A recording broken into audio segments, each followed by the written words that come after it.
Hi everyone, and welcome to the ESL Board's YouTube channel. My name is Bryan Whitman, and I'm the person that is going to be hosting the YouTube channel. Last week we talked a little bit about teaching online and what that's like, and now I'm going to be talking a little bit from some of my phone calls and emails and things like that.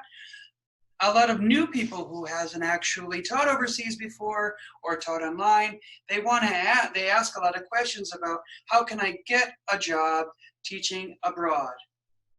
So one of the things that you have to do when you decide is you have to decide. You have to decide that you're going to go live and teach English abroad. And you have to make that decision, and you have to make it no ifs, ands, or buts about it. You make a decision, and you got to do it, because if you don't do it and you procrastinate for a long time, it'll be something that you've always wanted to do, and you probably won't do it. So one of the things I do is I talk to a lot of people on a regular basis, and they say, oh, maybe next year, maybe 2 years from now, maybe in the future. They don't make it like a definite date.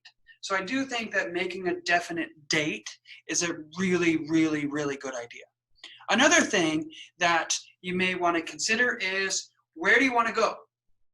Most of the jobs, as you can see on the ESL Board's job board, is most of them are in Asia, such as Japan, Korea, Thailand, Taiwan, Vietnam, and places like that. There are jobs in the Middle East and Turkey, and there are some European jobs such as France and Italy. Those are a little bit more difficult to get, and the visa process can be a little bit more challenging.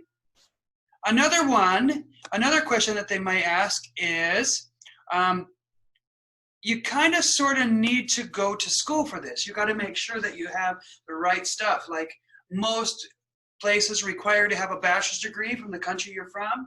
Most places are also looking for native or near native speakers. This is all about visa stuff. You have to have a bachelor's degree. You don't have to have a necessary bachelor's degree in English or language acquisition or things like that, but you do, or linguistics. You just need a bachelor's degree in order to get your visa. So that's kind of one of the things that they're looking for.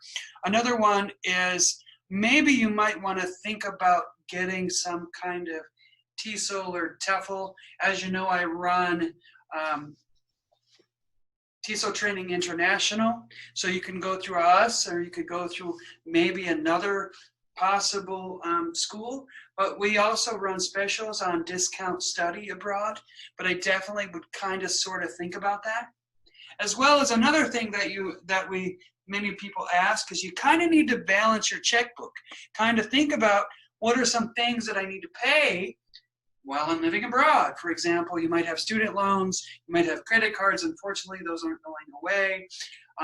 You might have other bills that you need to see. So maybe you need to think about how much it is that I need to bring back to my country every year. Also, how much do I need to spend to get my certificate? How much do I need? What kind of lifestyle do I want to have? Any of those kind of things. Okay. Another thing is, prepare your resume and or your CV.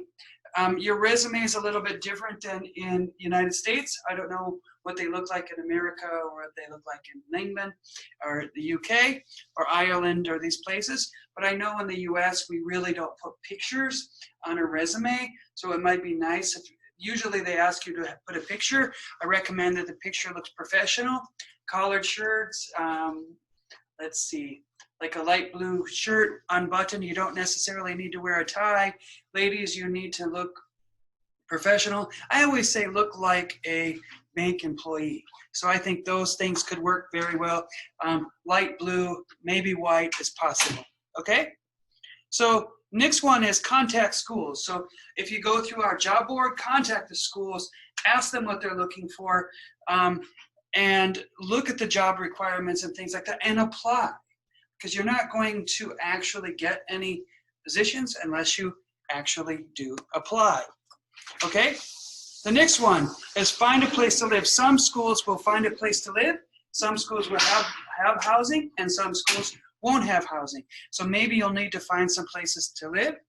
Another one is, arrange your documentation. You need your visa, you need your passport, you need your TESOL certificate, you need a copy of your degrees, and all these types of things. So these are also some things that you might need when you go abroad. And also one of the things that I recommend is, I want to say, is good luck. I'm here to help you. If you need your certificate, please give me a call or go on our job board, and I'm happy to help you. My name is Bryan, and thank you for watching the YouTube channel. Thank you.